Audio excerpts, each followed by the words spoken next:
한국인의 건강을 위협하는 만성질환에 대한 집중 점검. 닥터의 경고. 우리의 신체 기관 중 가장 노화가 빠른 곳. 바로 눈. 그런데 단순 노화인 줄 알고 방치했다가 실명에까지 이를 수 있다. 특히 여름철 강한 자외선이나 스마트폰과 같은 전자기기를 장시간 보는 습관 등은 눈 건강을 해치는 원인이 되는데요. 그렇다면 우리 눈을 건강하게 지킬 수 있는 방법은 무엇일까요? 실명에 이르지 않도록 하는 평소 눈 관리법부터 증상이 없어도 알아차릴 수 있는 자가진단법까지 은밀하게 다가오는 공포, 4대 눈질환, 오늘 당신에게 경고합니다.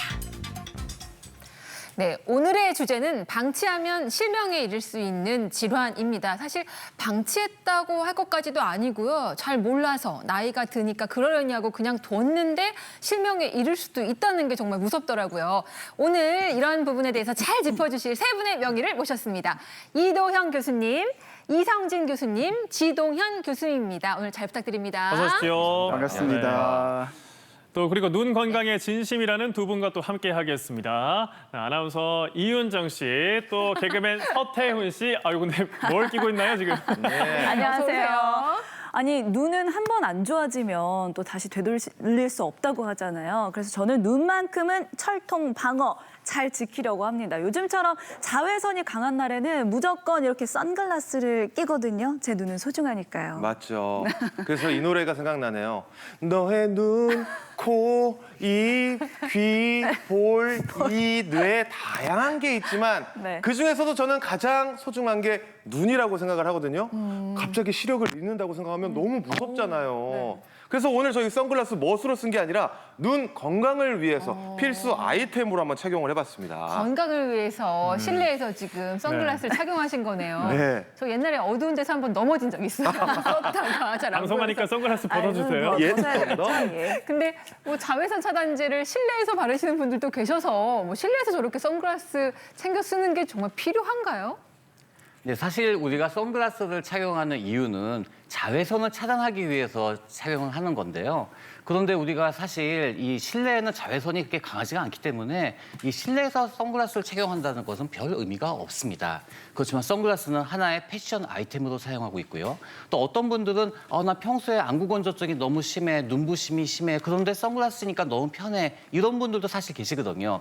그래서 지금 두 분처럼 너무 진한 색의 선글라스가 아니면은 일반적인 색깔이면은 이 선글라스를 낀다고 해서 크게 문제가 되지 않기 때문에 편하신 대로 하셔도 될 것 같습니다. 그만큼 이제 눈 건강, 우리가 시력에 대해서 많이 걱정하기 때문에 좀 이런저런 방법들을 좀 찾아보는 게 아닌가라는 생각도 드는데 그만큼 실명 환자의 수가 최근에 좀 늘고 있다면서요? 네. 네, 맞습니다. 우리나라에서 3대 실명 질환 그러면은 보통 녹내장, 황반변성, 그리고 당뇨병성 관련된, 망막증 예. 이렇게 들 수가 있는데요. 이러한 질환들은 나이가 들에 따라서 이 증가하는 추세에 있습니다. 그런데 우리나라 사회가 어떻습니까? 초고령화 사회거든요. 네. 노령 인구가 증가하면서 이러한 질환들이 많아지는 것 같고요. 또 한 가지는 우리가 평균 수명이 증가하다 보면은 고혈압, 당뇨와 같은 대사 질환이 많아집니다. 이것도 또한 실명을 일으키는 원인 질환이 많아지는 이유가 되겠습니다. 제가 그래프를 준비를 했는데요. 그래프를 보면서 말씀을 드리겠습니다. 그 건강보험심사평가원의 자료입니다. 우리가 2019년도에 황반변성의 환자 수가 약 20만 명이었는데 2023년에는 50만 명에 육박을 합니다. 거의 2.5배가 증가할 수가 있다고 하는데요. 다음 슬라이드 한번 보시게 되면은요. 이 시기에 우리가 녹내장이나 당뇨병성 망막증의 환자분들을 전부 다 포함을 시키면은 2019년도에 무려 150만 명에서 2023년에는 200만 명으로 37%가 증가하게 됐습니다. 여러분 여기서 주목하셔야 될 거는요. 우리가 이러한 질환들이 50세 이상이 전체의 80%를 차지하고 있다는 점입니다. 그렇기 때문에 50세 이상에서는 반드시 안과에 가셔가지고 내 눈에 문제가 없는지 건강검진을 하시는 것이 중요할 것 같습니다. 네. 올 8월이면 저도 이제 딱 만 50세가 돼가지고 네. 보는데 굉장히 걱정이 많이 됩니다.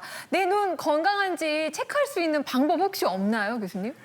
40세가 되면 노안이 오죠.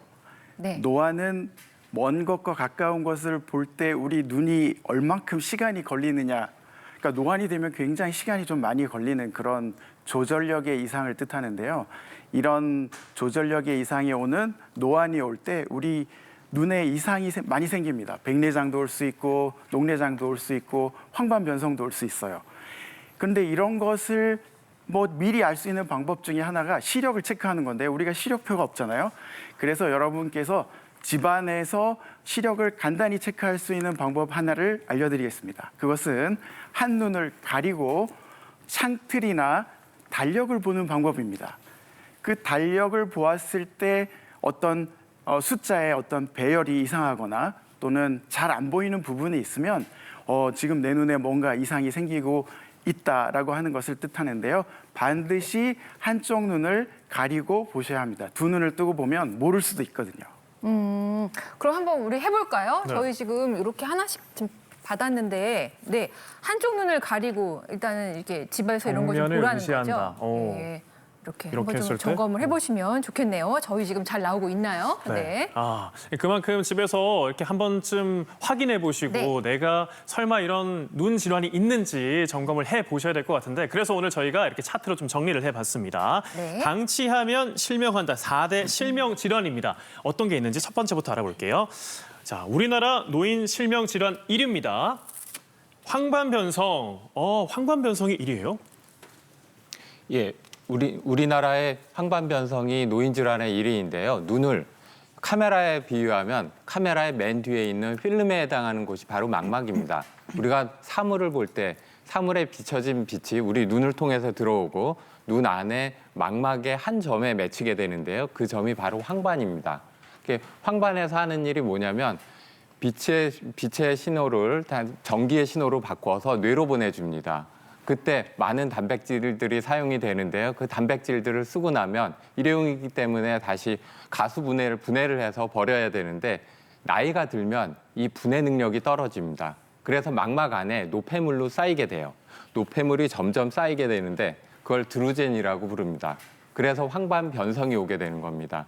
황반 변성이 처음에는 시력이 없이 증상이 없지만 나중 되면 시력이 떨어지게 되고 문제가 됩니다. 그래서 우리나라 노인 황반 변성이 실명 질환의 1위입니다.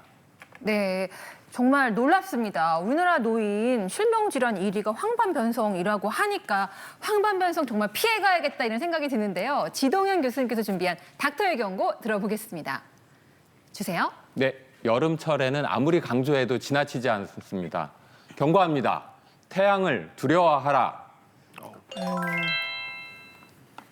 네, 서태훈 씨. 준비하고 있었어요. 태양을 두려워하고 있네요. 싫어, 태양이 싫어. 네, 아침부터 죄송합니다.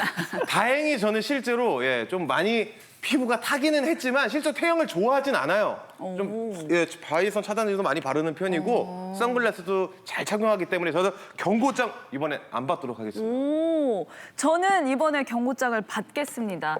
태양 그 햇살이 아무리 뜨거워도 저는 실내에만 꼭 박혀 있을 수는 없거든요. 전 물놀이 가야죠. 바캉스 해야죠. 그래서 저는 태양과 마주할 수밖에 없는 운명인 것 같아요, 교수님. 네, 예. 야외 활동이 요즘 좀 많아지는 시기긴 해요. 예, 맞습니다. 여름철이야말로 눈의 가장 해로운 건강을 유지할 수 있는 시기입니다.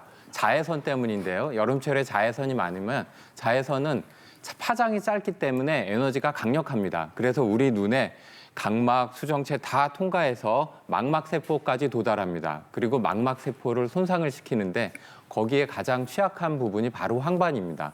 황반이 손상이 되면 황반 변성이 잘 일어나게 되고요. 그래서 여름철에 외부에서 많은 활동을 하거나 골프, 등산같이 야외 활동을 많이 하는 사람들은 자외선을 조심해야 됩니다.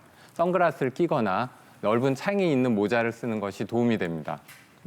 그럼 만약에 나에게 황반변성이 생겼다라고 좀 알 수 있는 증상들이 있을까요? 이도현 교수님? 네, 제가 오늘 사진을 또 준비를 했습니다. 황반변성이 생기게 되면 아주 전형적으로 생기는 증상이 있는데요. 왼쪽 보시게 되면 집에서 많이 가꾸시는 식물이지 않습니까? 근데 가운데는 어떻습니까? 똑바로 서야 되는 줄기가 휘었습니다. 이걸 변시증이라고 얘기를 하고요. 오른쪽은 가운데 시커멓게 보이시죠? 네. 가운데가 안 보입니다. 이것을 중심 암점이라고 얘기를 합니다. 그리고 그런데 이러한 증상들은요, 황반변성이 상당히 진행을 했을 때의 상식입니다. 그래서 황반변성의 초기에는 거의 증상이 없기 때문에 황반변성의 위험성이 있는 50세 이상에서는요, 이게 또 노안이나 또 백내장 같은 또 여러 가지 연령과 관련된 질환들이랑 겹쳐가지고 나타나는 경우가 많거든요. 그래서 조기 진단이 가장 중요합니다. 50세 이상에서는 반드시 검진을 받아보시기 바랍니다. 네.